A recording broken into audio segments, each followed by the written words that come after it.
Conheça agora as grandes marcas da educação, parceiras do Escola em Voz. Joy Brinquedos. Diversão é assunto sério.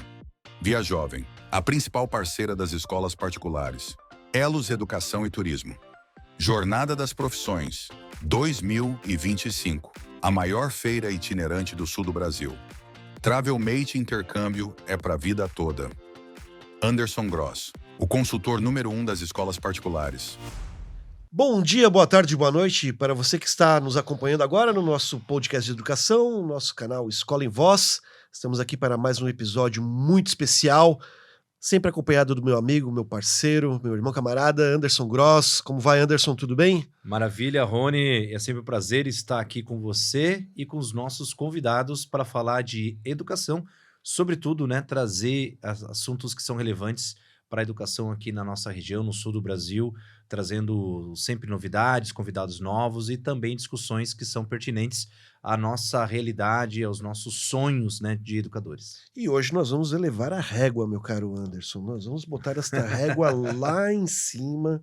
Internacional. Internacional. Europeia. Esta régua.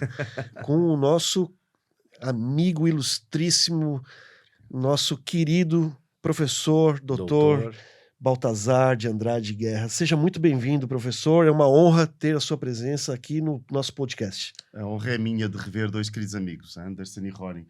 Então, muito obrigado pelo convite e eu espero corresponder, não ao vosso elogio exagerado, mas corresponder ao interesse de todos os que nos assistirem. E, novamente, é muito, muito bom estar com colegas e amigos de longa data. Muito obrigado.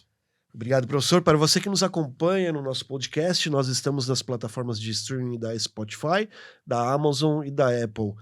Nos acompanhe, siga, compartilhe o nosso conteúdo, dê a sua sugestão, dê a sua crítica, inscreva-se no nosso canal, ative o sininho, porque isso é muito importante para continuarmos trazendo conteúdos de relevância educacional para toda a comunidade. Meu caro Anderson, professor doutor Baltazar, professor universitário, cientista, responsável pelo Greens. O que é o Greens? Vamos saber hoje muito das particularidades do trabalho do professor aqui na Grande Florianópolis e também fora dessas quatro linhas, fora dos nossos espaços territoriais nacionais, mas também um trabalho consolidado internacionalmente. Professor Baltazar, nós acompanhamos seu trabalho já aí perto de 20 anos aproximadamente, né? Onde você está no momento? Qual é a sua atual função? O que você anda fazendo? Né? Por gentileza aí para o público poder se ambientar, quem ainda não lhe conhece, né? O pessoal, especialmente o pessoal do ensino básico, né? Se encontrar, vai lhe encontrar onde provavelmente? Então, a minha principal função é de professor. É o que eu faço desde o século passado. Começou lá em 1989-90 como monitor na Universidade Autónoma de Lisboa. Mas hoje, aqui, eu sou professor na nossa Universidade do Sul de Santa Catarina. Este ano vamos para o 61º aniversário, uma das instituições mais antigas de educação do nosso Estado. E na Unisul eu tenho o privilégio de coordenar o mestrado, o doutorado e os estágios pós-doutorais em administração. Que é um dos primeiros cursos de mestrado e doutorado da Unisul, junto com Ciência e Educação, se eu não me engano, Exatamente. Né? E Ciências da Linguagem. No próximo ano, o nosso PPGA, o Programa de Pós-Graduação em Administração, vai comemorar 20 anos. 20 anos de atuação e formámos até hoje mais de 200 mestres e doutores. Então, é um programa que já se confunde com a história da Unisul. E, em paralelo, nós temos o Centro de Desenvolvimento Sustentável, o Grupo de Pesquisa em Eficiência Energética e Sustentabilidade, que vai para o 11º, aliás, este ano comemora o 11º aniversário. Também na mesma universidade. Na mesma universidade. O Greens hoje reúne mais de 40 pesquisadores não se pode dizer do mundo todo, porque são de 6 países, mas dos Estados Unidos, do Canadá, da Itália, de Espanha. Temos pesquisadores também na Ásia. Mas de Portugal você não chamou ninguém, professor? De Portugal nós temos várias parcerias. Temos parcerias com o Instituto... Já tem você, né? Já está bom, né? Temos parcerias com várias instituições, mas de facto é assim, são mais de colaboração. Agora, pesquisadores ativos nós temos hoje, de facto, de 6, 7 países. E é um trabalho ininterrupto. E, novamente, dialoga muito bem o nosso centro de pesquisa com o programa de pós-graduação em administração, onde, basicamente, nós fazemos pesquisa aprofundada e avançada nas ciências da administração. E cada vez mais é impossível nós imaginarmos gerir uma organização sem termos preocupações com a agenda ambiente, social e governança, a agenda ESG ou ASG, e sem a preocupação com a gestão sustentável das organizações. Então, hoje, os riscos ambientais, os desafios da transição urgente para a sustentabilidade, a emergência climática, obrigam-nos, mesmo quando nós vestimos a pele de pesquisadores em administração, jamais esquecermos da importância do desenvolvimento sustentável, da sustentabilidade e do nosso futuro comum. E o que significa para o grupo de vocês, esse grupo, né, de pesquisadores, por exemplo, a realização da COP30 nesse momento, sobre, claro que quando a gente fala de pesquisadores, de pessoas que estão realmente fazendo imersão nesse assunto, devem ter pontos favoráveis e pontos controversos que provavelmente vocês discutem, né?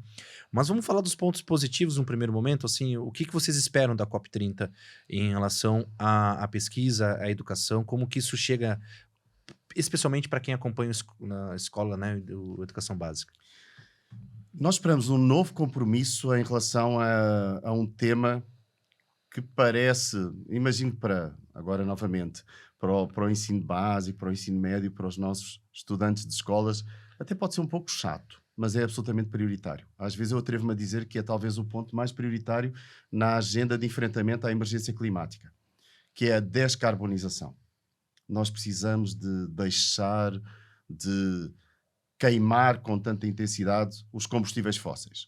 O carvão, o petróleo e o gás natural são os maiores geradores de gases de efeito de estufa, são os maiores responsáveis pelo aquecimento do nosso planeta. O gás natural também? O gás natural também é um combustível fóssil. Logicamente, libera menos CO2 do que a queima de petróleo e muito menos do que a queima de carvão, mas também é um poluente. E, novamente... Por que se chama gás natural, professor?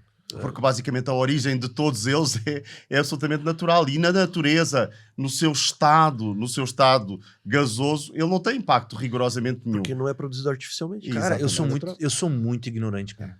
Eu sou muito ignorante nesse assunto. Porque quando começou a discussão do gás natural, que eu acredito que é final dos anos 90, início dos anos 2000... O metano é um gás natural. O metano é um gás natural. Não, tudo bem, mas perfeito. Tá? Pode rir da minha ignorância, não tem problema nenhum. Não, é só para ilustrar que a gente pode falar das vacas a gente também. tem essa intimidade, meu professor. Não, perfeito, acho que é o maior poluidor, né?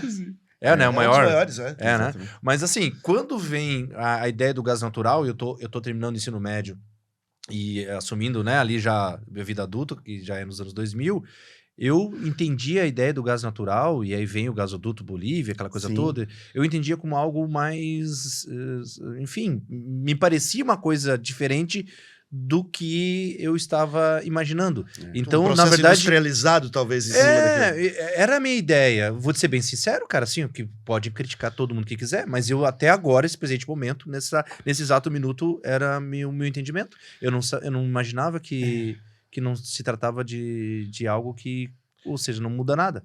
Não, mas o nome gás natural não quer dizer que... Não. O CO2 é um gás natural. Então, em boa verdade, é assim, o que aconteceu? Nós olhamos assim para os últimos 800 mil anos, 1 milhão de anos. Vamos retornar no tempo. E, novamente, lembrando que a nossa espécie, os sapiens, nós temos 200 mil anos na história deste planeta, que tem mais de 5 bilhões de anos. Então, assim, nos últimos 800 mil, 1 milhão de anos, a percentagem de CO2 na atmosfera foi, como os cientistas dizem, em torno ao menor do que 300 partes por milhão. Tá. Então, essa era a composição de gases na nossa atmosfera. Hoje, nós ultrapassámos as 420 partes por milhão. Como? Queimando muito intensamente o carvão, o petróleo e o gás natural. Porquê? Porque, em boa verdade, é assim, são curvas absolutamente coincidentes. Mais população significa o quê? Uma maior demanda de energia. Qual é que é a nossa principal fonte de energia na matriz energética mundial? Combustíveis fósseis. Petróleo, carvão e gás natural. Então, hoje nós olhamos para a matriz energética mundial e, enfim, mais de 80% da matriz energética mundial vem da queima de combustíveis fósseis. E como nós vivemos todos numa casa comum, só temos este planeta, então a Terra é a nossa casa e a casa que nós compartilhamos com 8,2 bilhões de seres humanos e com mais uns milhões de espécies, não há como dizer, o Brasil tem uma matriz energética limpa, faz a sua parte, mas infelizmente países na Ásia têm uma matriz energética ainda muitíssimo dependente do carvão, a Europa e Estados Unidos são grandes poluidores. Quando nós vivemos no mesmo sistema e num sistema fechado, em boa verdade, tudo aquilo que nós geramos aqui vai ter impacto para todos nós. Então, a humanidade, especialmente depois da Revolução Industrial, depois da primeira Revolução Industrial, com o uso de combustíveis fósseis, nós, de facto, gerámos uma grande quantidade de emissões de gases de efeito de estufa, a concentração de gases de efeito de estufa na atmosfera aumentou significativamente e nós aquecemos o nosso planeta. E provavelmente, antes do final desta década, antes de chegarmos a 2030, nós vamos ter ultrapassado aquele limite que foi convencionado na COP de Paris, na Conferência do Clima em Paris, que era um compromisso das nações de não ultrapassarmos 1,5 grau de aumento da temperatura quando comparado com o período pré-industrial.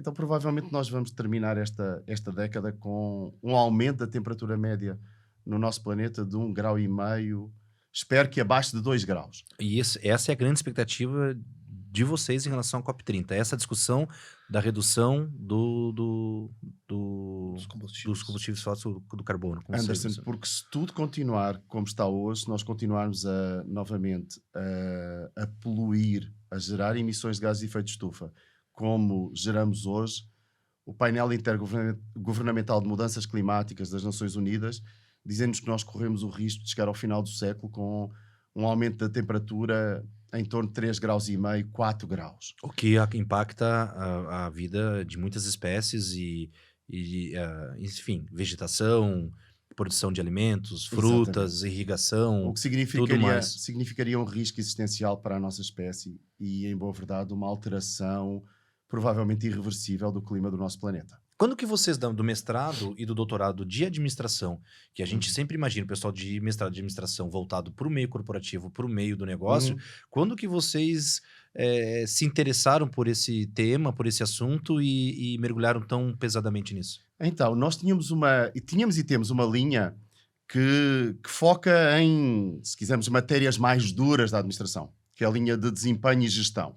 Lá temos o marketing, temos a avaliação de empresas, temos as finanças. Vai continuar estudando Philip Kotler, Exatamente. vai estudar Marcos Cobra em vendas, vai passar por os autores tradicionais dessa área. Essa é uma linha onde os nossos professores inovam bastante, mas, novamente, temos assim as áreas mais duras da administração, logicamente estudadas num nível avançado.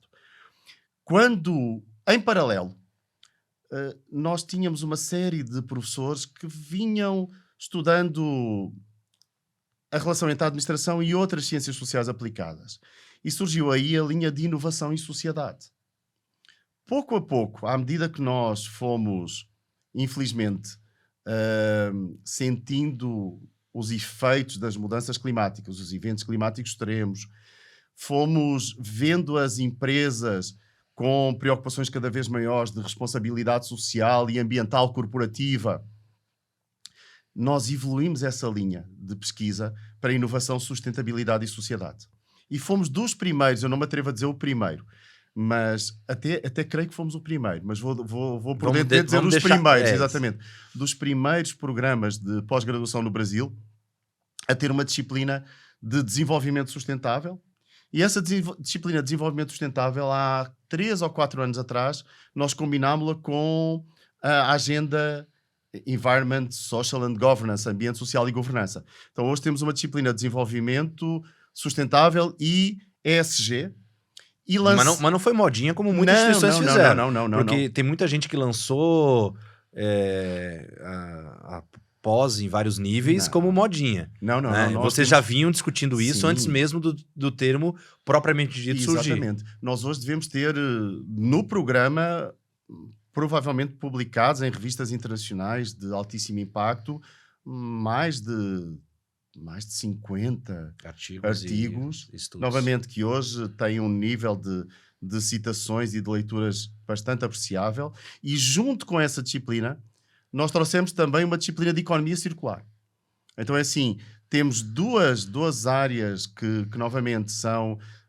Hoje, estas duas disciplinas, eu atrevo-me a dizer que são referência nos estudos, tanto em economia circular quanto em sustentabilidade e ESG no Brasil. E, professor, o senhor se torna pesquisador no Brasil. Sim. É uma coisa muito rara. Sim. Porque é mais comum... Mais raro ainda permanecer, né? É, exato. É mais comum a pessoa buscar fontes internacionais, né, enfim, experiências internacionais, bolsas internacionais, e aí se tornar pesquisador, porque não é de fato uma tendência, uma vocação brasileira, né? Eu digo não que não tenha possibilidades e que não tenha, mas eu digo assim, não é uma vocação por ponte de governo, por ponte de incentivo desde o ensino básico, né? Então, assim, não vem desde da base realmente o incentivo para que o jovem olhe para a sua vida futura e se imagine numa carreira de pesquisador. A gente sabe que isso não é tão comum no nosso país. Mas como você fez o caminho inverso? Como alguém que vem de fora traz, né, toda a sua bagagem e aqui se torna pesquisador, sendo que o caminho natural é o contrário? Anderson, foi muito, muito curioso, muito curioso. Em 2007... nas férias de verão, eu não me recordo agora se foi janeiro ou fevereiro. Fevereiro é aquele momento em que nós retomamos as atividades da universidade, mas basicamente são atividades de planejamento, formação de professores, são atividades mais preparatórias do ano letivo. Mas eu lembro-me que não sei se era uma quinta ou uma sexta-feira, mas eu já estava no final do dia, se não me engano ia para a praia tomar um banho de mar, e eu recebo uma ligação do nosso reitor. Ele diz-me: Baltazar, eu recebi uma carta da Universidade de Hamburgo que querem fazer um projeto em conjunto connosco. E a única restrição que nós temos é, logicamente, nós precisamos de um pesquisador e precisamos de um pesquisador que fale inglês. Eu disse: bom, eu falo inglês, professor, e enfim, tinha na altura alguma produção, muito, muito, muito pouca, uns livros e uns capítulos. Eu disse: estou à disposição, qual é que é a área? Dizia: professor, a área são as energias renováveis. Em 2007, nós estávamos ainda engatinhando nas pesquisas com a energia solar, a energia eólica, mesmo a energia hídrica. Eu disse ao reitor: mas dessa área eu sei pouquíssimo. Ele disse: não, nós temos aqui um parceiro fantástico, que é o professor Youssef, recordam-se dele? Sim. O professor Youssef, que trabalha com as engenharias, ele vem do setor energético, ou tem uma experiência no setor energético. Então, basicamente, vocês combinam as competências e, se tu quiseres, pode ser que dê certo. Então, novamente, a pressão ou o convite veio internacionalmente. E de facto, é assim, eu já tinha alguma pesquisa muito, muito incipiente, mas alguma na área da sustentabilidade. Porque na economia tínhamos chamado a atenção que vários cientistas discutiam: bom, o PIB é uma boa medida da riqueza de um país, o PIB per capita também, mas não são medidas de bem-estar. E eu lembro-me que um dos meus grandes gurus da economia, que é o professor Paul Samuelson e o William Nordhaus, ambos são prémios Nobel, eles tinham um indicador que era o bem-estar económico líquido. E no bem-estar económico líquido entravam aspectos de preservação ambiental, a qualidade do ar nas cidades, o bem-estar e a saúde das pessoas. E havia uns elementos dedutivos que tinham a ver com a poluição e com o nosso impacto no meio ambiente. Eles já traziam isso? Eles já traziam isso nos anos 70. Então, em boa verdade, é assim, eu já me tinha parecido que aquilo era uma área cada vez mais importante, especialmente porque se via o nosso impacto cada vez maior no meio ambiente, a nossa pegada ecológica, etc. Então, eu era um apaixonado por essa área, mas não tinha pesquisas. Quando surgiram as energias renováveis, eu comecei a ver: bom, nós hoje temos uma pegada de carbono muito, muito grande. Nós hoje queimamos muitos combustíveis fósseis, nós poluímos muito. E basicamente é assim, 75% das emissões de dióxido de carbono hoje, elas resultam de quê? Resultam da produção de energia. Então nós usamos carvão, gás natural e petróleo para quê? Para produzir energia. Se nós temos energias renováveis e limpas, que basicamente vêm de fontes inesgotáveis, e que não poluem, elas são a solução. Imaginemos que eu consigo reduzir em 50% as emissões de dióxido de carbono porque passo a usar energias limpas. Eu reduzo para metade, para um terço, o meu problema. Então, novamente, é assim, nós não precisamos de inventar nada de novo. Ou seja, mudando a matriz energética, Só em mudando a 50%, Sim, você consegue reduzir 30% de vários problemas. 30% a 33%. 30 a 30%. Não chega a ser 50-50, então. Não, Para porque ter uma estamos a falar ideia. de 75%. Sim, Então, sim. eu reduzo ali a contribuição Sim. naquele gráfico de pizza. Perfeito. Exatamente de uma forma significativa. Que Eu pensei- para o mundo que nós estamos vivendo, isso é talvez salvar o planeta e as Exatamente. próximas gerações. Exatamente. E novamente, tudo com tecnologias que nós já temos, Anderson. Nós não precisamos de inventar nada. Quer dizer, podemos sempre melhorar a eficiência. Mas energia hídrica nós temos há 100 anos. Energia fotovoltaica há dezenas de anos. Energia eólica foi, é boa verdade, é utilizada pela humanidade há milhares de anos. Seja nos moinhos, seja nas caravelas que trouxeram os portugueses até aqui. Então, nada disto é novo. Então, eu comecei a pensar, bom, é realmente extraordinário. Nesse desafio, em 2007, nós tínhamos que fazer o quê? Nós tínhamos que dizer como é que nós podíamos melhorar os currícula dos nossos cursos na universidade para prepararmos engenheiros, pesquisadores que pudessem ser letrados, entre aspas, nas energias renováveis. Na altura, nós tivemos o compromisso de fazer 3 e-books, e fizemos 3 e-books de acesso universal. São hoje das obras que eu tenho com maior número de leituras. Algumas delas já passaram mais de 10.000 leituras, podem ser baixadas gratuitamente, todas elas estão disponíveis online e ainda bem que são tão utilizadas.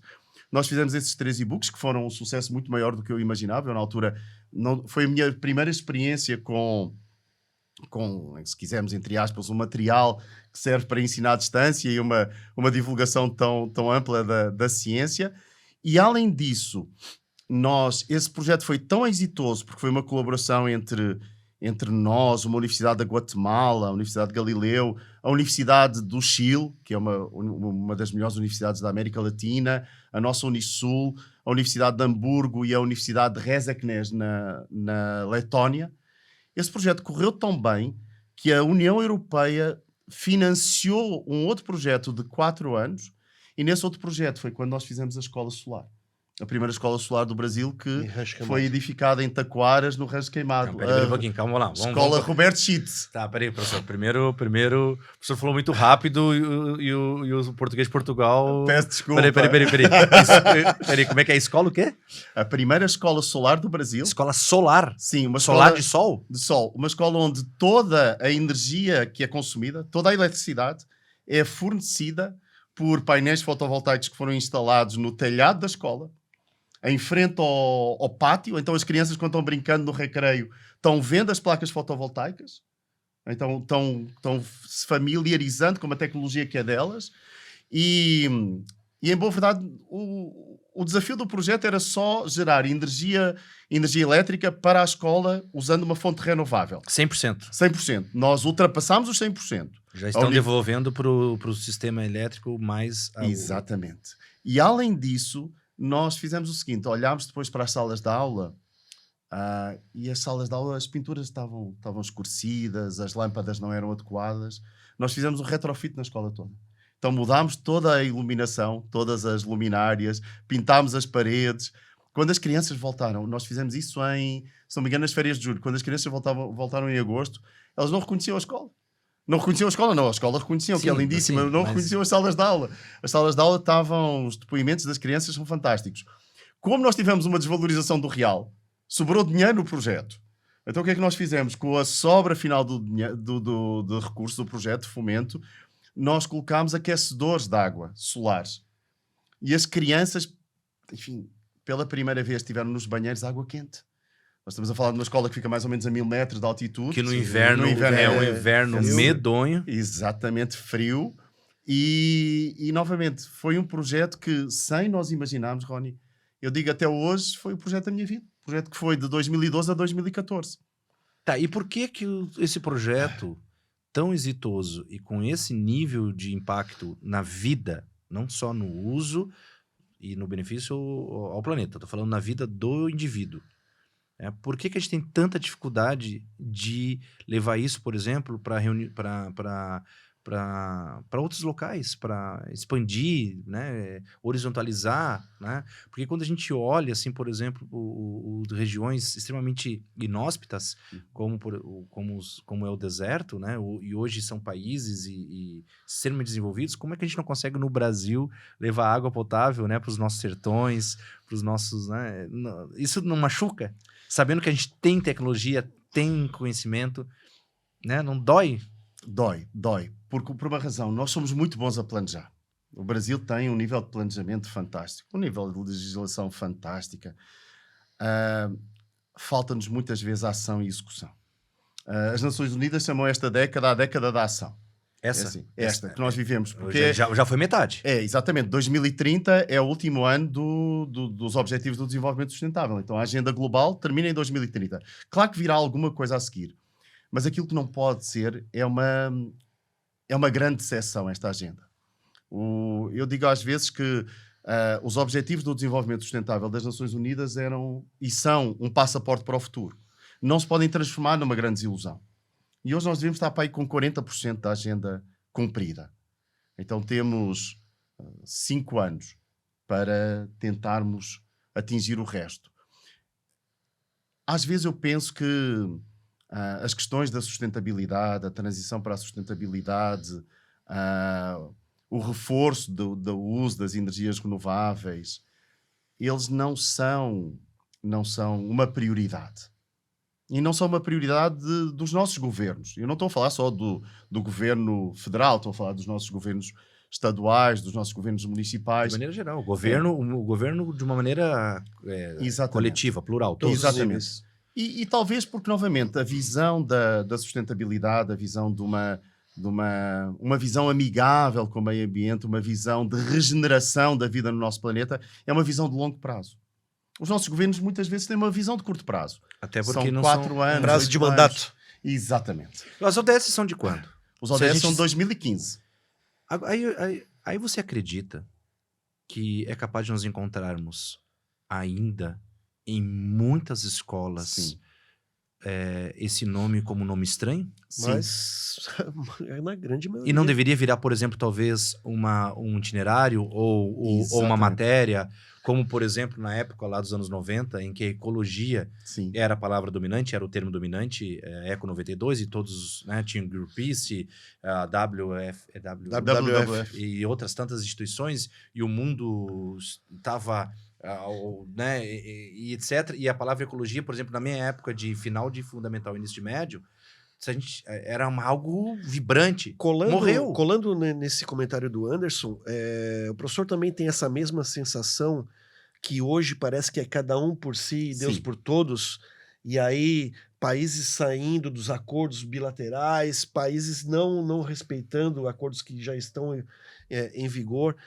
Isso que ele traz dessa pujança que nós tínhamos lá dos anos 90, até de uma certa rebeldia, eu diria, de rebelarmos enquanto sociedade algo que era nos imposto em função de um interesse mais pessoal e com uma educação mais, parece que engajada nisso, né? Porque a gente aprendeu sobre isso, a gente ensinava sobre isso, e hoje a gente não vê essa mesma intensidade. Não que não seja colocado nas escolas ou que não se tenha um conhecimento, mas que não se tenha uma mobilização para a mudança.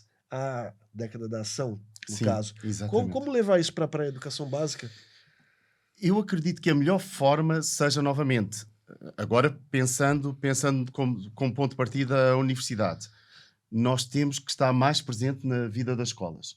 Nós, no programa de pós-graduação em administração, temos um projeto em que os nossos estudantes de mestrado e doutorado, eles vão apresentar as suas pesquisas nas escolas. Então, novamente, é assim, quando nós dizemos a universidade às vezes parece uma torre de marfim, parece um silo, vive isolada da sociedade, não dialoga com a sociedade, o que é que nós fizemos? Os nossos alunos vão e apresentam os seus trabalhos numa linguagem que seja preparada, compreensível, por, novamente, alunos que estejam cursando o seu ensino médio. E, novamente, por exemplo, no nosso projeto da Escola Solar, em projetos de pesquisa, em projetos de extensão, não há nenhuma razão, bem pelo contrário, há todas as motivações para que nós nos aproximemos das escolas.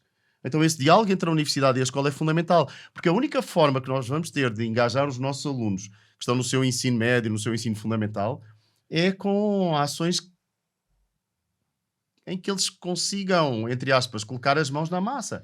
Que eles saibam que as ações deles são transformadoras e são geradoras de impacto no planeta.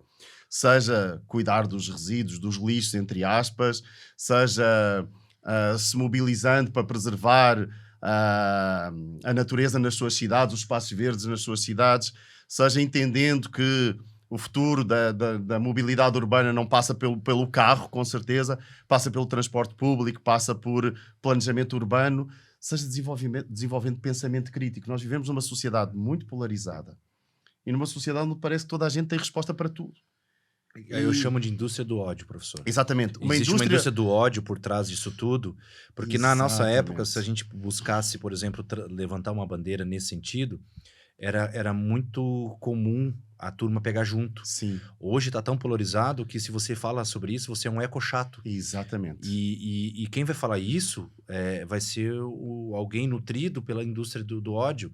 Ou seja, a coisa está tão complexa que se você tratar um assunto de consciência coletiva, é como se você já estivesse se posicionando numa bandeira específica de um determinado lado dessa polarização. Exatamente. E por mais que você tenha ótimos argumentos para poder levar outra reflexão, por simples fato dele criar essa linha divisória, ele te odeia. Sim. E tudo que vier de você, ele vai te odiar. Ódio, Sim. tá? A palavra é ódio. É nutrido por essa indústria que está hoje complicando a chance de a gente discutir os problemas. Indústria do ódio, indústria especialista em criar Fake muros. news. Exatamente, fake news. E novamente, e tornando-nos incapazes de pensar criticamente. E, novamente, as pautas que têm a ver com a sustentabilidade, elas têm a ver com a regeneração do nosso planeta. É muito curioso porque, assim, a ideia de desenvolvimento sustentável, ela surge lá em 1986 como uma ideia de preservação. Então, a ideia de nós consumirmos e produzirmos hoje sem comprometermos o consumo e a produção das gerações futuras. Eu digo sempre, as gerações futuras são os nossos filhos. Vocês não gostam dos vossos filhos? Toda a gente diz, não, nós gostamos. Que bom. Segundo, o que é que diz o hino do Brasil? Pátria amada Brasil. Fantástico. Eu sei, o hino de cor. Vocês também. Toda a gente aqui ama o Brasil? Todos amamos. Que bom. Então é assim, quem ama, cuida. Nós estamos a cuidar do Brasil? Pergunta, nós estamos a cuidar da Amazónia? Ok, a Amazónia é muito longe. Então vamos aqui à nossa casa. Nós estamos a cuidar da floresta da Mata Atlântica? Sobram menos de 20% da Mata Atlântica. Então nós estamos a cuidar da nossa casa. Então não cantem o hino sem cuidarem da vossa casa. Se, novamente, Pátria amada Brasil, quem ama cuida, vamos cuidar das nossas coisas. Então, novamente, não é uma pauta que tenha a ver com esquerda, com direita, com centro, com o lado A ou o lado B. Não é amarelo, não é verde, não é azul, não é rosa. É uma agenda que tem a ver com o nosso futuro.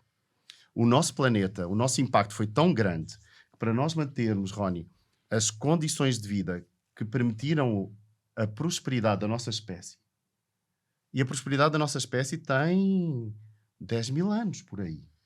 Coincide exatamente com a era geológica do Holoceno, em que nós tivemos um clima temperado.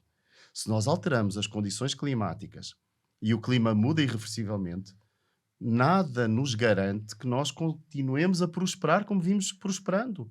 Então, novamente, é assim, nós olhamos para a nossa história, são 200 mil anos num planeta com bilhões, e nós somos muito frágeis. Se a temperatura aumenta muito, nós vemos o que vimos agora há 1 mês atrás. Há 2 meses atrás, dezenas, centenas de pessoas, idosos e crianças a morrerem na Europa por causa das ondas de calor extremo. Nós vemos o cenário que vimos no ano passado no Rio Grande do Sul, com um estado debaixo d'água, com refugiados ambientais e climáticos, com 800 mil pessoas impactadas, mais de 800 mil. O que aconteceu no Rio Grande do Sul, uma guerra não consegue tão Sim. rapidamente destruir e Exatamente. impossibilitar a operação de um Estado como o que aconteceu com a tragédia do Rio Grande do Sul. Ela conseguiu mais rapidamente imobilizar Sim. a operação do Estado do que uma guerra consegue. Porque a guerra ela vai por camadas e faz estratégias. Ali foi tudo de uma vez só. E imagina uma estratégia de guerra. Conseguiu impossibilitar o uso do aeroporto, Sim. as principais rodovias, os portos, porque daí você não consegue Sim. embarcar, a água está dentro da cidade, você não consegue fazer logística de alimentação, de saúde, condições sanitárias, ou seja, foi mais eficiente do que uma guerra é capaz de acontecer. Ou seja, o Rio Grande do Sul viveu um cenário de guerra, e não está acontecendo só no Rio Grande do Sul, você vai ter, como você mencionou, isso na Europa, por queimas florestais, você vai ter furacões nos Estados Unidos, você vai ter refugiados no mundo todo, por condições climáticas. As pessoas acham que os refugiados são só por questões de guerra. Não. Hoje o mundo tem 10 guerras no momento. O mundo hoje tem 10 grandes guerras ocorrendo no momento, tá? Não são batalhas, são 10 guerras. Mas se você juntar essas 10 guerras, todas as condições de tragédias climáticas que acontecem em vários campos e áreas das mais diversas do mundo, você pode ver que o planeta está em colapso. Sim. Tá? Porque você criar uma locomoção, um movimento de milhares ou milhões de pessoas num percurso em direção a um país que não está preparado para recebê-los, e não importa se o país é pobre ou rico, né? Você movimentar pessoas em fronteira, certo? Fazê-las chegarem em condições e ter condições de recebê-las e tudo mais. Ou seja, todo esse fluxo que o mundo está passando hoje, ele não é só desumano, como ele é inviável. Exatamente. E em algum momento isso vai ruir. Ele vai colapsar de vez. E isso que é o perigo, porque a humanidade sem direção, sem orientação, sem uma forma de guiar, quando você olha a história e vê a história regressa da humanidade, desculpa a redundância, né? Mas você vai na linha temporal para o passado, você vê que em determinados momentos que a humanidade entrou em colapso, ela chegou basicamente à beira da sua Extinção. total extinção. Exatamente. Anderson, pensar assim, um dos idealizadores dos Objetivos do Desenvolvimento Sustentável, que é conselheiro do Secretário-Geral das Nações Unidas, é o professor Jeffrey Sachs, da Universidade da Colômbia, em Nova Iorque. Uma vez eu estava conversando com o professor Jeffrey Sachs e estávamos falando sobre a população da África subsaariana. 48 países. E eu estava... Hoje, a África subsaariana deve ter mais ou menos 1 bilhão de pessoas.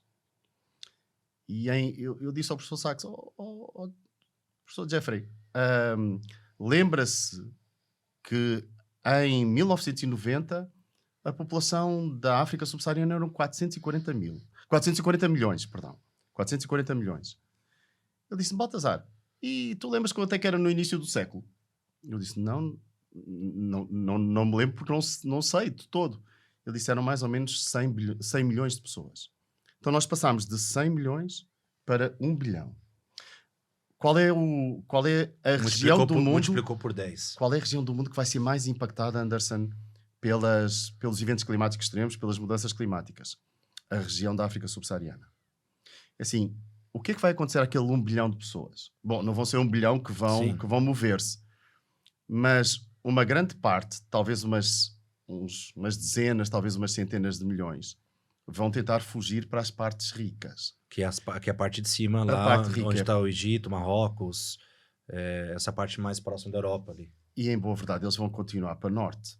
Então vão continuar para a Europa. Aí quem é mais rico de Marrocos, do Egito, daquela região, vai tentar ir para a Europa. Exatamente. Então, assim, à medida que o fluxo vai empurrando, quem tem condições de migrar para uma situação, vamos chamar de melhor, sim, vai ter condições porque tem condições para. Exatamente. Mas não se sabe se os países vão recebê-las. Exatamente. Então, assim, é uma imigração dentro da própria imigração. Atinge todos. Atinge todos. Os altamente ricos e os altamente pobres. E se hoje a Europa... Porque o altamente rico não quer ficar perto do altamente pobre. Exatamente. Se a Europa hoje, Anderson, tem dificuldade em receber uns milhares ou umas dezenas de milhares de refugiados e de imigrantes ilegais que vêm da África, que vêm do Sul, esse movimento só vai aumentar. A única forma, novamente, de estancar um movimento migratório é garantir segurança, paz, crescimento económico e, logicamente, um ambiente que seja mais ou menos previsível. Então, se eu tiver catástrofes ambientais sucessivas, as pessoas não vão ficar paradas. Eu, às vezes, até digo nas aulas, de uma forma assim mais bruta, ninguém vai ficar parado à espera de morrer. Quando as pessoas estão em risco, as populações humanas movem-se, migram.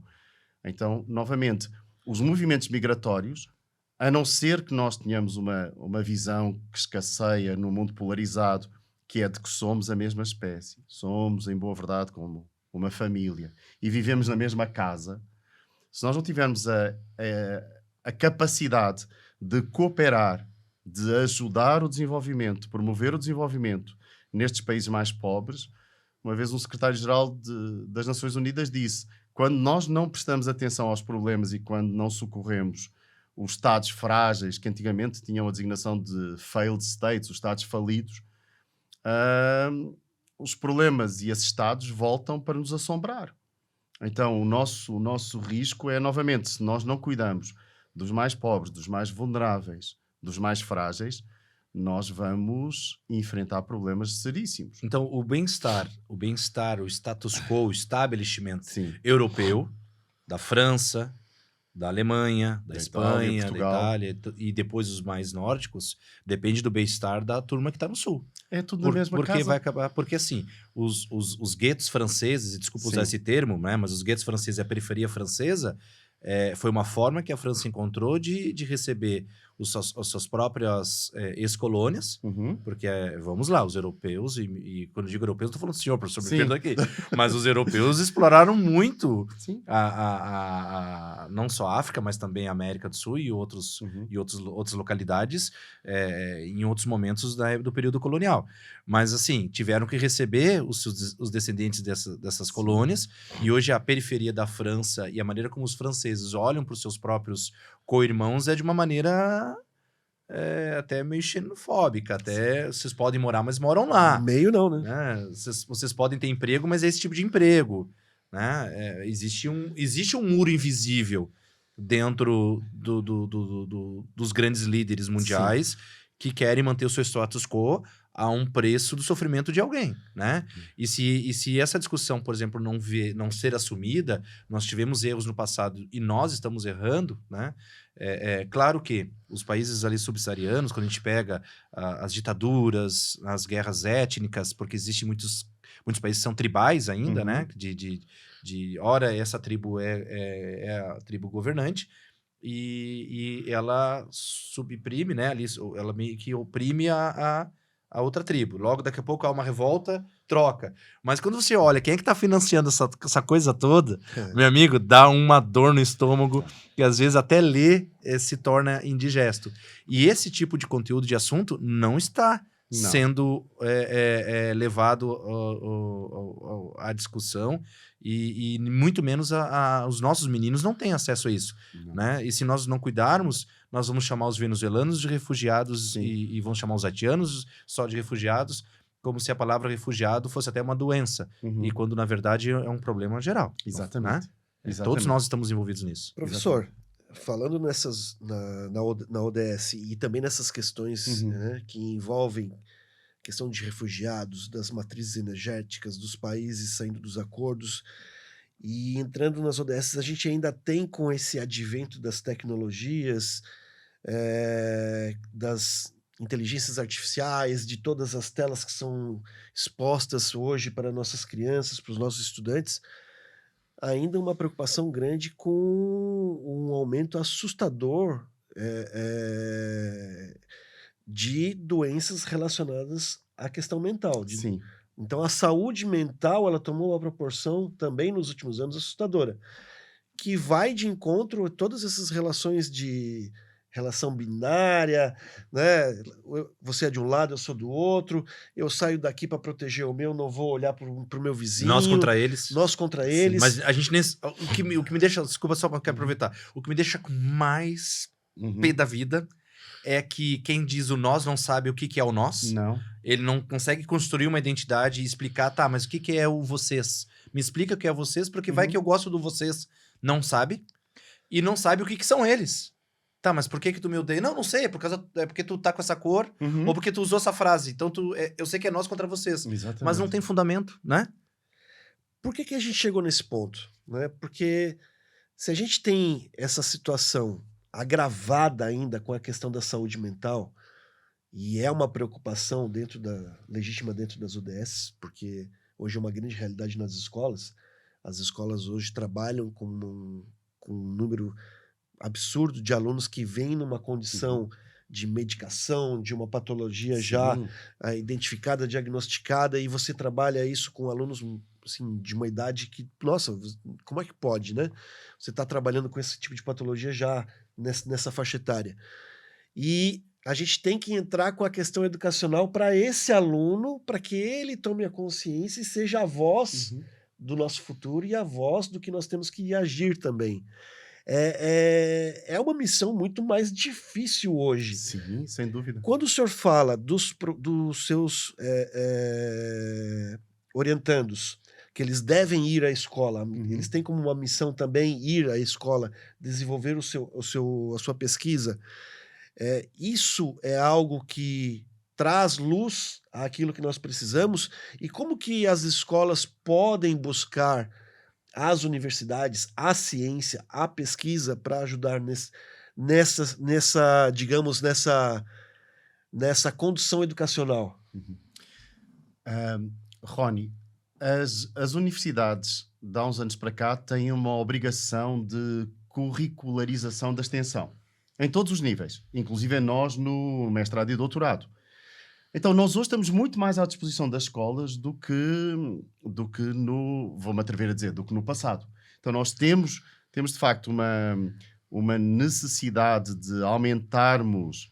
Bom, naturalmente nós fazíamos isso, o DNA da Unisul é genuinamente comunitário, nasceu em Tubarão. Então, hoje, no ano passado, teve, salvo erro, 400 mil atendimentos à comunidade, entre atendimentos de saúde, os escritórios depois de práticas jurídicas, contabilidade, toda a parte da fisioterapia, medicina, odontologia, psicologia, serviços absolutamente... Pedagogia. Absolutamente fantásticos. Pedagogia tem um trabalho fantástico. O programa de pós-graduação em educação da Unisul também tem um trabalho notável na região da Amorel. Então nós estamos muito mais à disposição. E não somos só nós, todas as nossas co-irmãs. Eu acredito que seria muito interessante, e provavelmente a Secretária de Educação o fará, criar mais espaços de diálogo e de incentivo para desenvolvimento de projetos das universidades nas escolas, não só ao nível da pós-graduação, mas também ao nível da graduação. Então essa aproximação é muito, muito necessária. Ela parte do diálogo. Provavelmente é um diálogo mais disponível com a UFSC, com a UDES, com os institutos federais, do que com as nossas restantes universidades. Como digo, por conveniência, por proximidade. Mas todas as universidades têm esta obrigação. Então, acho que essa é uma oportunidade muito, muito, muito boa para reforçarmos a qualidade do nosso ensino médio, onde ainda, infelizmente, nós pecamos bastante. Então temos de facto que melhorar os nossos índices lá dos indicadores de PISA, etc. E conseguir qualificar a nossa educação.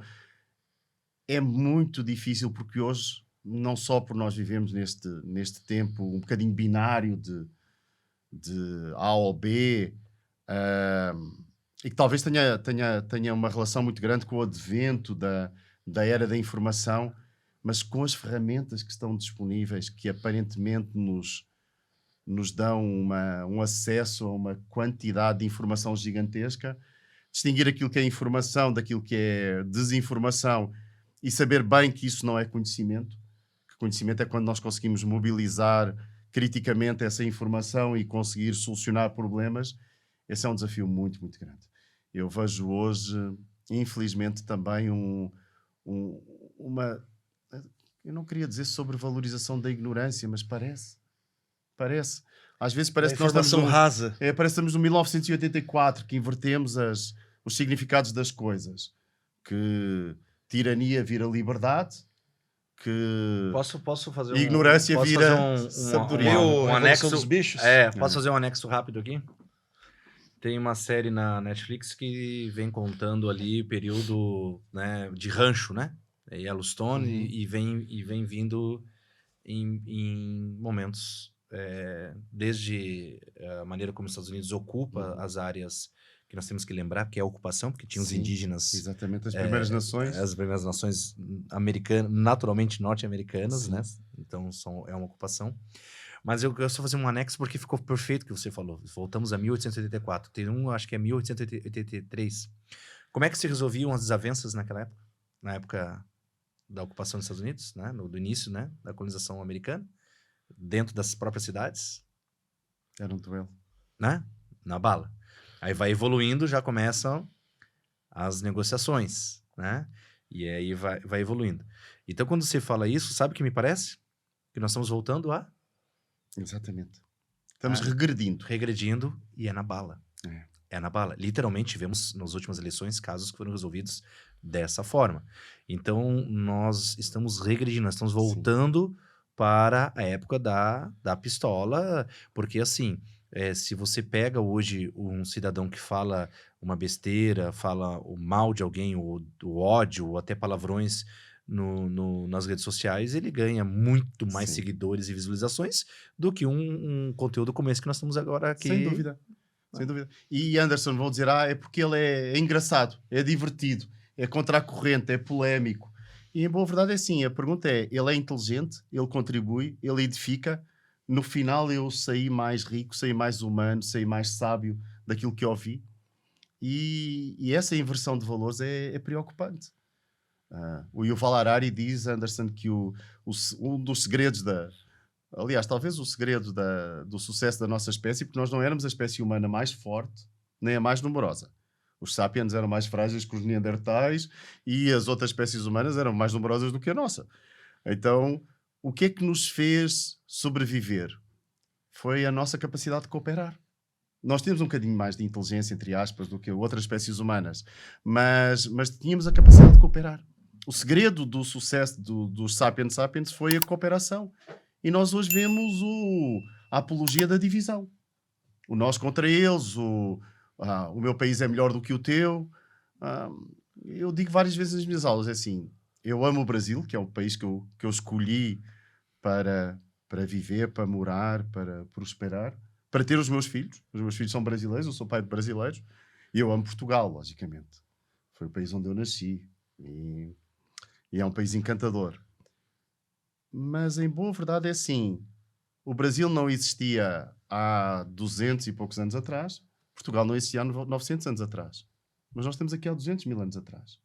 Os nossos países são criações nossas, administrativas, onde nós vivemos durante um tempo, uma determinada população, que desenvolveu uma determinada língua, que compartilhou uma cultura, um espaço, e nós identificámos. E depois temos, vamos fazer aqui umas fronteiras, vamos marcar aqui o espaço do nosso território. Mas são construções nossas. Mas nós somos todos a mesma família. Há um tempo atrás... 99, não sei quanto % do DNA é comum em todos. É comum em todos.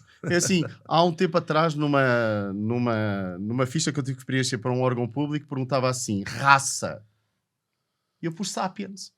Você colocou? Coloquei sapiens, porque assim, a nossa raça é sapiens sapiens. Eu queria saber qual foi a interpretação de quem leu eu queria ser uma mosquinha para saber qual foi a interpretação, o entendimento de quem leu isso. Porque assim, em boa verdade, os povos originários, as primeiras nações na América do Norte, chamavam-nos cara pálidas. Então devíamos ser mais ou menos rosas. Não há alternativa rosa.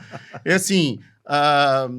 depois há preto, branco, amarelo, o que quer que seja, mas em boa verdade 99,9% do nosso DNA é exatamente igual. Exatamente igual. Então é assim, francamente nós não nos podemos esquecer que somos as mesmas, somos todos parentes, vivemos todos aqui novamente numa casa comum que está em risco. Hoje o nosso consumo demanda 1,8 planetas e não há planeta B. Só há esta casa. Tá, mas é assim, quando a gente fala dentro desse contexto, né? Dentro dessa situação toda, o que acaba acontecendo? Uma das questões de mudança é mudar o comportamento de consumo. Sim, né? sem sombra de dúvida. Quando você valoriza, por exemplo, assim, questões de consumo de alto padrão, quando você valoriza, incentiva a aquisição de patrimônios, né? E digamos assim, você educa as crianças nessa direção, ele entende que o sucesso da vida é ter uma belíssima casa, um carro X, um celular Y, mais uma casa na praia, nessa quadra, né? Etc, etc e tal. Ou seja, você vai nutrindo essa meninada de desejos, né? De patrimônios e de situações assim mesmo, até materialistas, né? Que se você olhar... eu fiz essa pergunta ontem, tá, professor? Só para ter uma ideia. Ontem eu estava com um terceirão no norte da ilha e eu expliquei a eles, tá? Que há uma pesquisa, isso é internacional, né? Foi de amplo conhecimento, que desde a Segunda Guerra Mundial, cada geração que veio uma após a outra superou a anterior em Sim. patrimônio, qualidade de vida, longevidade e tudo mais, tá? Superou. Só que agora esse fluxo foi interrompido, porque a atual geração, ou seja, os seus filhos, os seus filhos, os meus filhos, vão ser patrimonialmente inferior a nós, serão mais pobres, portanto... mas não pobre, mas mais Sim. pobre no sentido né, vamos dizer assim, né, esse patrimônio contra esse patrimônio, que é chamada a geração de herdeiros, que vai conseguir a partir do que pais e avós produzirem e vão deixar, mas não por construção própria. E aí eu fiz um exercício rápido com eles na palestra. Eu falei assim, vamos fazer um exercício rápido só para eu provar essa teoria para vocês, né, que na verdade é uma pesquisa já de âmbito internacional. Vocês têm noção mais ou menos, quanto é que custa o imóvel onde vocês moram? Dos pais de vocês? Seja casa, apartamento, sobrado, cobertura, não importa. Cada um aqui tem uma realidade e cada um mora dentro de uma determinada situação econômica. Vocês têm noção? Tenho. Vocês conseguem me dizer isso em valores? Mas não precisa falar alto, só na tua mente. Consegue? Tá. Então me diz pra mim, quanto tempo você vai precisar trabalhar para conseguir comprar onde você mora? Exatamente. E alguns falaram, nunca. Outros, acho que não vai dar. E outros, não sei o quê. E aí o que eu quis mostrar pra eles? A vida ficou tão cara, tá? O médio, eu tô falando do médio, não tô falando o super rico, ultra rico, não tô falando desses patrimônios milionários. Eu tô falando, professor, que hoje, aqui na nossa região, onde nós estamos, inclusive, nesse bairro, tá? Você não consegue mais encontrar apartamentos lançados por menos de R$1 milhão. Exatamente. Não é beira-mar, Não. não é praia sofisticada, não é nada... não é uma área sofisticada. Então, o consumo, né? Quando você pega um carro, um veículo de entrada de qualquer marca, de qualquer montadora, por R$90 mil, R$100 mil. Quando você pega um celular de R$10 mil, agora um que dobra R$18 mil. Quando você pega uma televisão por R$5 mil. Quando você pega um perfume que há pouco tempo você comprava por R$40, agora é R$400. Ou seja, criou-se uma ideia de que a vida média brasileira é uma vida americana e europeia. Aí eu te pergunto, Anderson, quem são os grandes garotos propagandas desse consumo de marcas caras? Influenciadores. Exatamente. Então, assim, eu vejo que a solução está em reeducar o comportamento de consumo. Exatamente. Anderson, eu digo nas aulas de economia o seguinte, é assim, chego à aula e digo, todos vocês são ricos. Isto numa primeira ou segunda aula, os alunos ficam todos a olhar para mim, Rony, assustados. Na primeira eles não me entendem, porque eu digo, primeira aula eu entendo que vocês tenham alguma dificuldade em habituar-se ao meu sotaque, mas garanto que daqui para a frente vai correr tudo bem. Então na primeira eles não me entendem e acham graça. Na segunda, eu digo, toda a gente aqui é rica. Eles olham para mim, professor, com ar desconfiado. Eu disse, bom, quantos por cento da população brasileira é que está sentada na universidade? Professor, são 15% ou 14%, agora não sei o número exato, então não quero errar. Mas é assim, é uma minoria. Fantástico, muito bem. Quantos de vocês é que têm carro? Muitos têm, então também são ricos. Comeram 3 refeições hoje no dia? 4, professor. Fantástico. Então é assim, estão ali nos 2, 3% da população mundial. Fantástico, estão muito bem. E tiveram férias. Então, basicamente, chamamos a atenção para coisas que nós achamos que são comuns, mas quando nós pensamos nos 8,2 bilhões de seres humanos, infelizmente, tornam-nos privilegiados, Anderson. Mas digo outra coisa, lembrem-se das vossas avós. Lembram-se das vossas avós? Lembramos, sim, professor. Figuras muito queridas na nossa vida, muito bem. As vossas avós abriam o armarinho e tinham normalmente 2 vestidinhos e depois o vestidinho da missa. A missa de domingo. O guarda-roupa delas era esse. Tu queres-me dizer como é que é o teu guarda-roupa, Gabriela? Ah, professor, fizeste ontem uma comprinha lá naqueles sites chineses, não foi, querida? E ele, foi, professor, foi. Então vocês vejam a diferença da quantidade. É um closet, professor. Exatamente, é um closet. Não é um roupeiro, é um closet. Ou seja, é quase um cômodo da casa só Exatamente. para poder... Coisas que nós acumulamos. E que não vai usar. E que não vamos usar. E que gera lixo, né? E que gera lixo, exatamente. E depois eles começam a pensar, e depois eu pergunto-lhes, e é isso que nos faz feliz? Porque, em boa verdade, na ciência económica, lá desde 1700 e pouco até hoje, nós associamos sempre o bem-estar, a utilidade, a satisfação e o prazer ao consumo dos bens. Mas nós fazíamos isso há 200 anos atrás, quando as pessoas não tinham nada. Então dizíamos, bom, alguém que não tem nada, agora tem uma roupa para vestir, mais uma roupa para vestir, vai ter um grande aumento no seu prazer. Alguém que só comia pão, agora consegue comer pão e uma proteína, vai ter uma melhoria no seu bem-estar.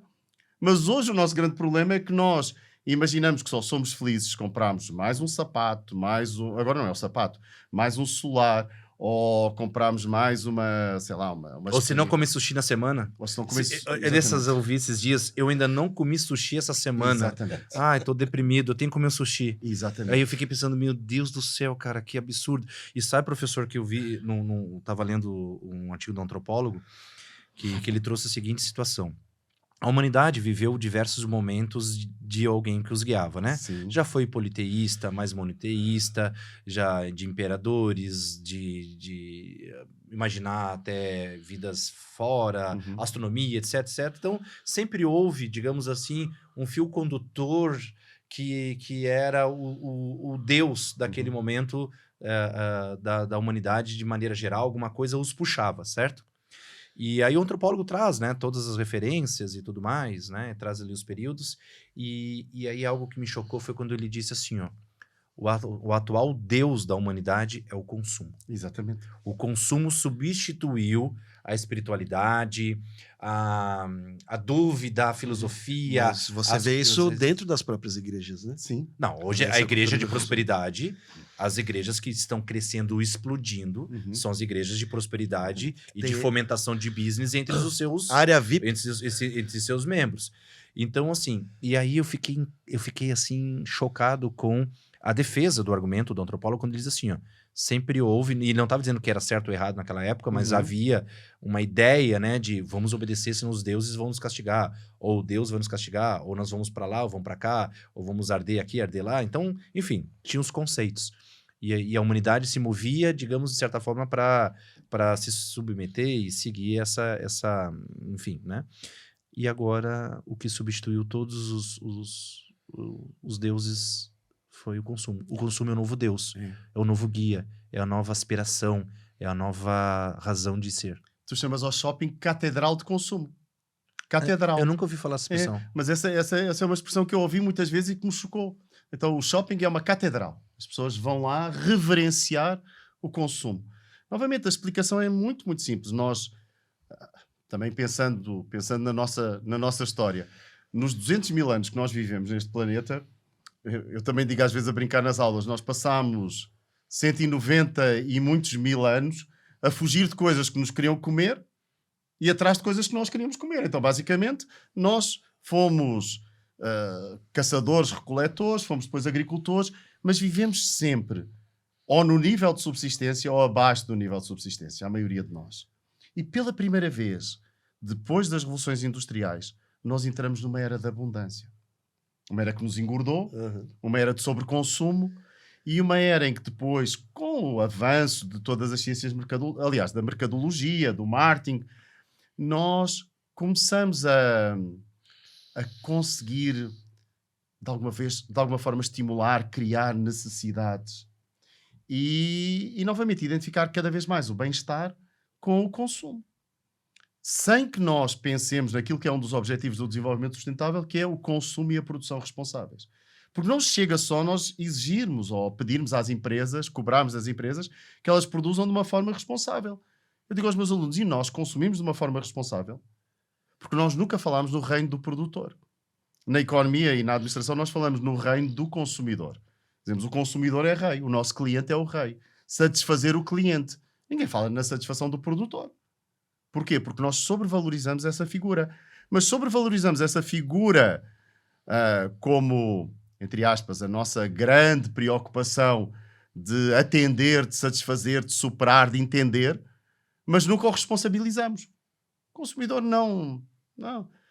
Achamos, compra muito, não é responsável. E é responsável pela geração de resíduos, é responsável pelo trabalho infantil, pelo trabalho análogo à escravatura, pela destruição das florestas. Mas eu gosto tanto daquele creme achocolatado que tem nozes. E eu não me lembro que com isso eu estou a devastar as florestas na Ásia.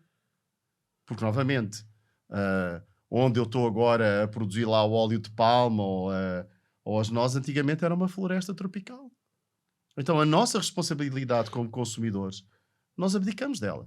Nós dizemos, a culpa não é nossa, nós terciarizamos. É outra, novamente, em tempos de tanta polarização, de tanta falta de pensamento crítico, nós não nos preocupamos com isso, é uma coisa distante, está longe. E, novamente, não há longe quando o sistema é fechado.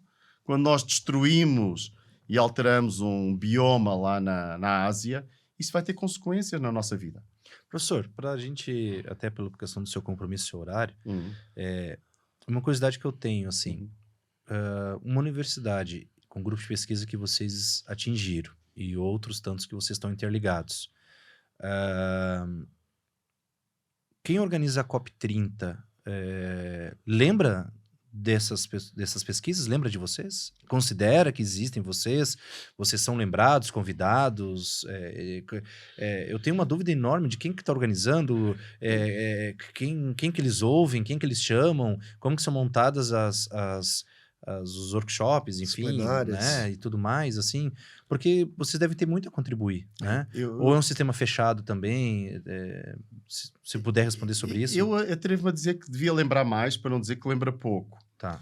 E eu recordo-me da... Você vai ir, por exemplo? Vamos ter dois eventos da COP em que vamos participar, que são da agenda paralela. Tá.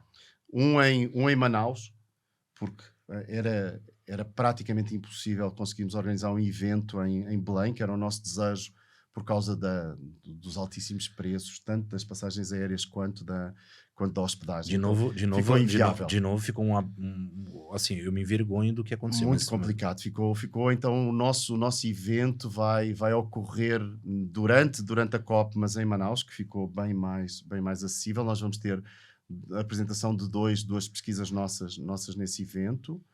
E vamos ter um evento da COP também da agenda paralela da COP30, que vai ser realizado aqui na nossa Unisul, que é o Simpósio Mundial de Mudanças Climáticas. E esse ficou da nossa responsabilidade, em conjunto com a Universidade de Hamburgo, com o apoio das Nações Unidas. Mas eu recordo-me que na Rio +20, lá em 2012, nós tivemos um evento que foi o Simpósio Mundial de Desenvolvimento Sustentável Universidades, que as universidades do mundo todo foram apresentar os seus estudos de caso, quais eram as suas contribuições para a agenda. E deve ter aparecido coisas incríveis, foi fantástico, extraordinárias. Foi fantástico. Publicámos o livro com os principais resultados da conferência, com os estudos de caso que foram apresentados pelas universidades. Tinha, se não me engano, 2000 e poucas páginas, uma obra gigante. Esse evento, eu digo, foi assim uma festa, um verdadeiro festival. Toda a gente, nunca gostei tanto do Rio como nesse momento. Foi um nível, o nível das apresentações científicas foi altíssimo, o nível de relacionamento altíssimo, mas no final, já tinha acabado o evento, eu estava no hotel e eu pensei assim, meu Deus, mas nós estávamos de acordo em tudo. O problema não éramos nós. Estavam lá centenas de cientistas, mas estávamos todos de acordo. Tudo o que nós dissemos, ficámos surpreendidos e aprendemos com as experiências uns dos outros, conseguimos trazer muitas coisas para as nossas universidades, mas assim, ali não houve discussão. Porque a discussão era na outra semana. Era com os diplomatas e com os políticos. E uma grande parte, logicamente, dos diplomatas e dos representantes dos Estados não têm... eu atrevo-me a dizer, não têm tanto conhecimento e talvez também não tenham uma noção da E a urgência responsabilidade de buscar esse conhecimento, né? E por outro lado, eles têm que chegar a um consenso. A responsabilidade tem, mas não são responsáveis em buscar, porque deveriam, né? Deveriam se usufruir de todo esse pessoal aí que tá... tem que chegar a um documento que seja comum. Então aí há um nível de compromisso muito grande. A ciência só tem compromisso com a verdade. Então assim, o grau de liberdade na universidade é gigantesco. Porque, em boa verdade, nós só temos que procurar a verdade. A ciência é só isso, é a busca da verdade e como contribui para a melhoria, o bem-estar da humanidade.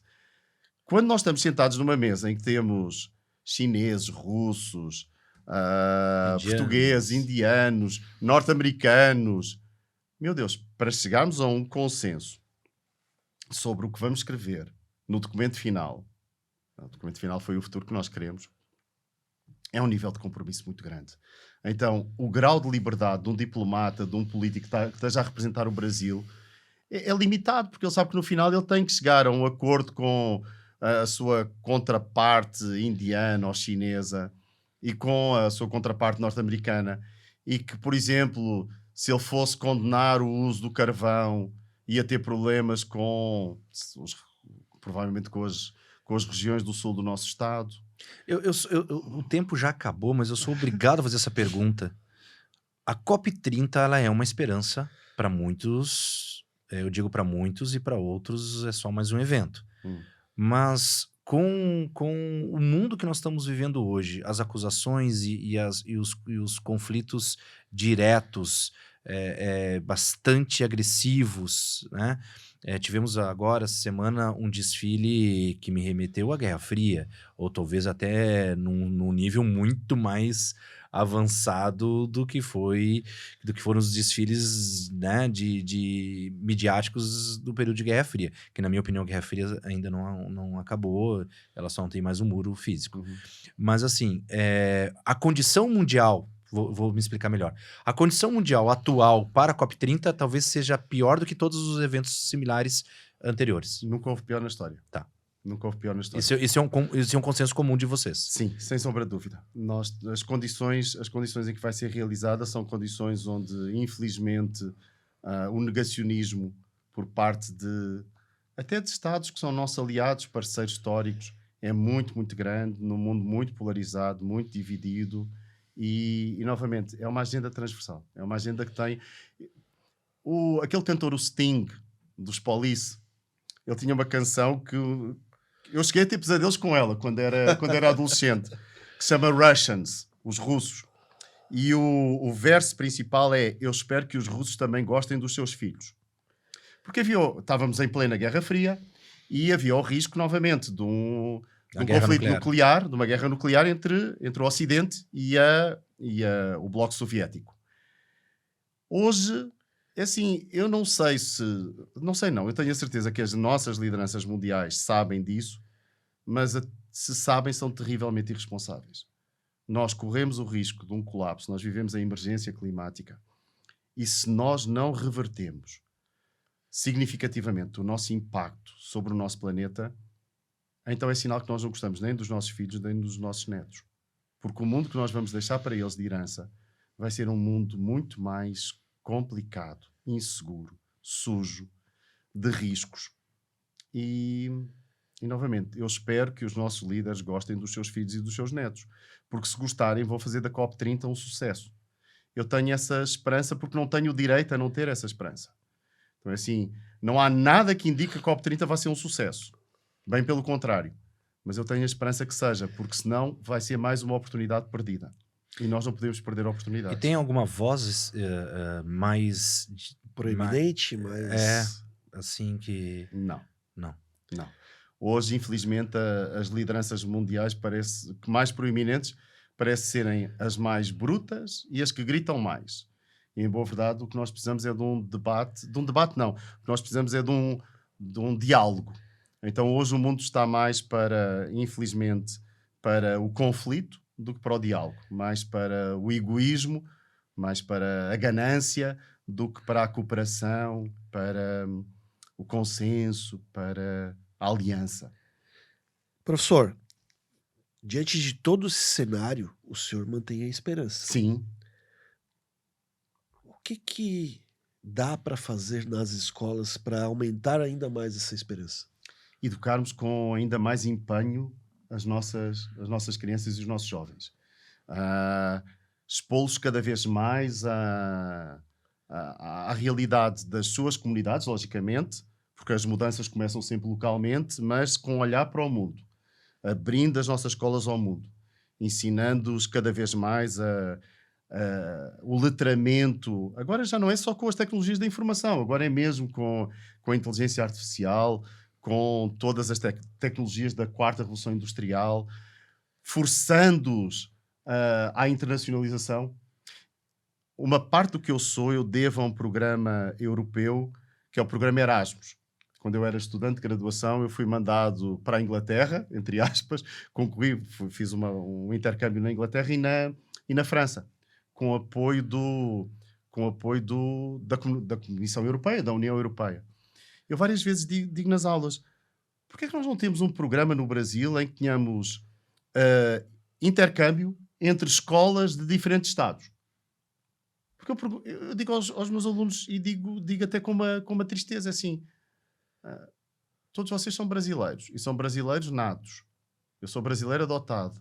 Mas vocês não conhecem o Brasil. O que é que uma criança ou um jovem do sul do Brasil conhece do Brasil? Provavelmente ele foi ao Rio de Janeiro, ou foi a São Paulo, provavelmente foi no Rio Grande do Sul, deve ter ido a Gramado, e talvez tenha feito férias numa estância exatamente no Nordeste, e acabou. Não conhece mais nada. A maioria não conhece mais nada. Quem é que conhece a Amazónia? Porque é difícil falar sobre a Amazónia. Vamos proteger a Amazónia, sem ter posto lá o pé. Sem ter sentido o ar em Marabá, sem ter andado lá na Transamazónica, sem ter visto as riquezas do local, sem ter olhado para aquele rio e ter-se perdido. Quem é que conhece, sei lá, o Amapá? Quem é que tem ideia de onde é que seja o Sergipe? Nós vivemos com muito pouca mobilidade num país continental e que temos que estimular. E outra coisa, qual é a razão de ser de uma viagem daqui para a Amazónia, Brasil, ser mais cara do que uma viagem para Miami? Verdade. Não faz sentido. Então, E o valor do hotel é equivalente ao hotel mais caro. Exatamente, o valor do hotel aqui é muito mais caro. E a comida... Sem sombra de dúvida. É mais barato eu ir para ficar num hotel em Roma ou num Airbnb em Roma do que ficar aqui num resort em Santa Catarina ou num hotel fazenda. Então, novamente, é assim, nós temos que questionar a causa das coisas. Porque o custo de vida é muito mais caro em Roma do que aqui. Porquê é que as coisas aqui são mais caras? É mais barato eu almoçar num restaurante em Lisboa, médio, do que almoçar num restaurante aqui. Novamente, nós temos que pensar muito sobre isso. E isso é pensamento crítico. Nós temos que desenvolver pensamento crítico nos nossos estudantes, porque se não fizermos, nós corremos o risco de que a regressão que nós vimos no poder aquisitivo, na renda média, em termos de paridade de poder de compra, nas novas gerações, ela venha acompanhada também por uma regressão nas capacidades de reflexão, na capacidade de análise, eu não gosto muito de usar essa expressão, no coeficiente de inteligência das futuras gerações, porque está tudo muito mais fácil. É assustador, é assim, a geração que hoje está nas escolas vai ser a primeira que vai conviver não é uma tecnologia, é um agente, a inteligência artificial não é uma tecnologia, é muito mais do que isso, com um agente, uma espécie de um alien, que vai ser mais inteligente do que nós.